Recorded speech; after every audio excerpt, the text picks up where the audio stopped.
Good day, ladies and gentlemen. You are welcome on the platform.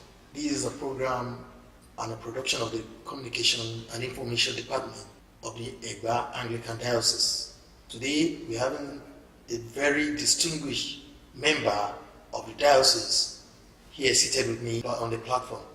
Yomi Oyeguna is my own name. I'm having as my guest this afternoon the Honorable Nathaniel Otesile. Honorable, you are welcome. Thank you. Who is Honorable Nathaniel Otesile? Thank you so much. My name is Nathaniel Otesile, born exactly on Wednesday, 15th April 1970 at Orilemo under Obafemi local government, Ogun State. My primary education starting from All Saints Anglican Primary School 1, I moved to St. Stephen's Anglican Primary School, Olokparan, within the Obafemi local government, after which I was returned to All Saints Anglican Primary School 2, Owode-Egba. Then I went to St. John's Anglican Primary School, Kutu, Abeokuta. That was where I completed my primary education before moving to Agunbiade Victory High School, Magon in Abeokuta, Ogun State, for my secondary education. And of course, I also completed secondary education at Egba Grammar School, Owode-Egba. That was around 1988. From there, I moved to Federal University of Agriculture, Abeokuta, where I read physical sciences and also had master's degree in physics, instrumentation, specializing on instrumentation from University of Ibadan, Nigeria.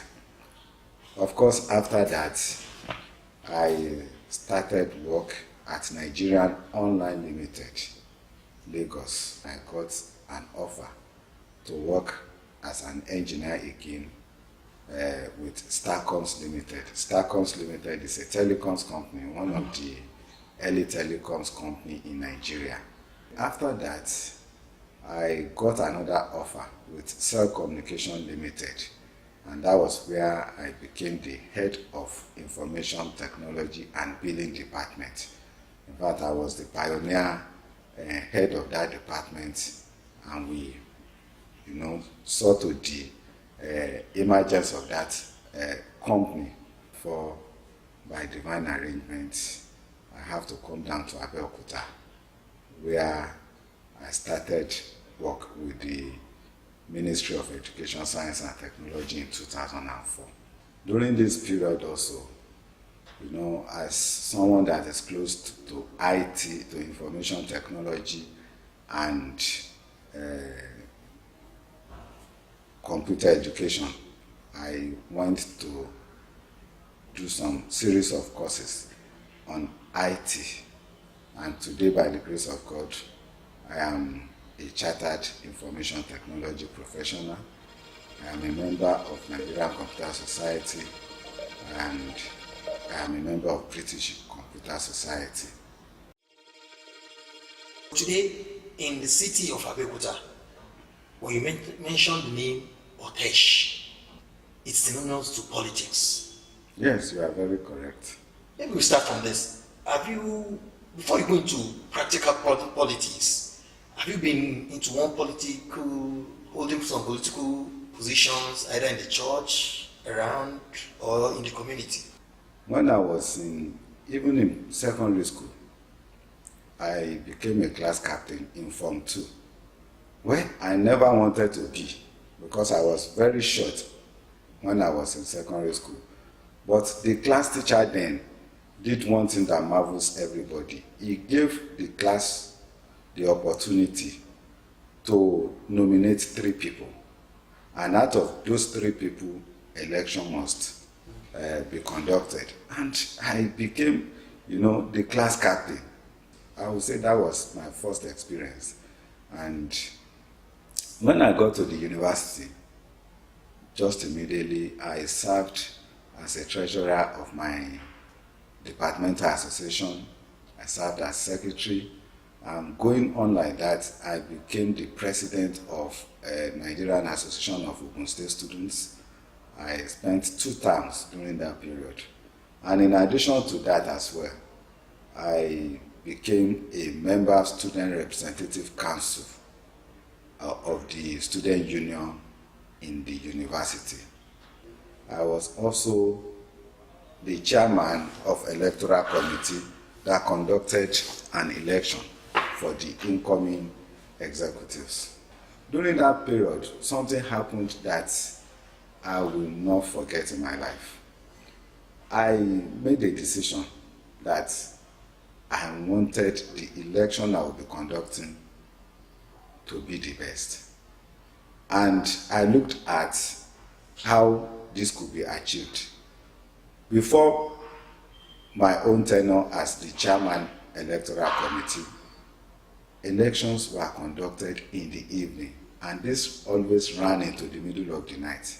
But I decided I was going to have mine during a broad daylight. But of course, I have another challenge. The challenge is that there must be a lecture free, which of course the Constitution allowed me to do. And of course, I declared a lecture free day. The school authority fought me for that singular act. But at the end of the day, a day after the election, the Dean Student Affairs, who fought me on behalf of the university, was the first to congratulate me for conducting the first free and fair election in the university. For that singular act, the school authority organized a cocktail party on my behalf. 2, a letter of commendation was given to me. The first letter of commendation that I will receive in my life was given to me during that period. You see, I was just wondering that people that, like castigating you, were the first set of people to congratulate you. So I have to keep that in my mind, that whatever you want to do, even if people don't appreciate it now, a time will come that they will get to know.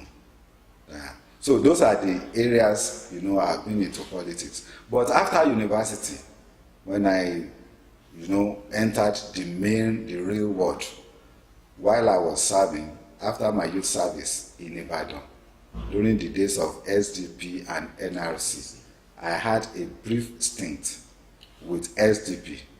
But during that period, I remembered, let me say I was threatened, with those people, with maybe charms or whatever. So, and I said I was going to say bye-bye to politics. So since that time, my impression about politics was that politics is dirty, it's a dirty game, and it's not even meant for someone that is heavenly focused. So, but as you have just asked, recently I found myself in it. But one thing I will say is that I am in politics not because I have ambition, but because God calls me into it. And because of that, God has made everything so easy for me. It is believed that politics is not for Christians. 1. Politics is not for gentlemen. How have you been able to marry these 2 attributes? Well, if you know me very well, I am gentle and easygoing. Yes. No one can say this is a Christian anyway, but a Christian, a true Christian, knows himself. I am always careful when it comes to talking about God. I am not into politics because I want to make money. I am into politics because I have heard God saying, go into it. And who am I to now say no? But if people begin to look at politics as if politics is not meant for Christians, we have biblical examples of those that have ruled in those days. Whether by selection or whatever, in any process, politicking is involved. Do we want to talk of David? Do we want to talk of so many kings that have reigned, or even the judges? And records are there those that did well, those that failed to do well, and those who started well and failed at the end of the day. And of course, there are still people who started roughly and ended well. These things are all there for us to learn from. So one thing is that politics is not for anybody rather than a person that is highly spiritual. It is not just for anybody. But when the original owner of authority is not rising up, anybody will go into it. So that is the case we are having now. If Bible can say, when righteous are in power, people rejoice, yes, then God is testifying to it that for people of God to enjoy, there must be right people in the right position. So as far as I'm concerned, politics is for Christians, is for everybody that has the fear of God. The way the political scene in Nigeria today is being run, every day we hear of new developments that are frightening. Do you at any time have the fear of going, or having this being skeptical about you going into politics at any time because of the political situation we have in our nation today? You see, I said about around 1996, 97, during the SDP days, when I first ventured into politics, I ran away. Okay, because then I saw the real picture of what Nigerian politics, is all about. And I would say for up to now, I don't think the situation have changed. But one thing I have never had is that I have never lost my peace since the day I started. And the fact is that, and that doesn't say the situation or the terrain is not threatening. But when you are sure that God calls you into this thing, God will supply every other thing that you need. All He told me, all I know I heard from God, is that I should obey Him and I shouldn't worry about any other thing. Even when I was starting, the situation looked so clumsy. I did not understand so many things. But God says, go ahead. And I've started. And God is helping me. He's making ways where I feel there's no way. So, politics is threatening. But when you are sure that you are called, you have nothing to worry about. Honorable, we look around us, we see poverty in the society.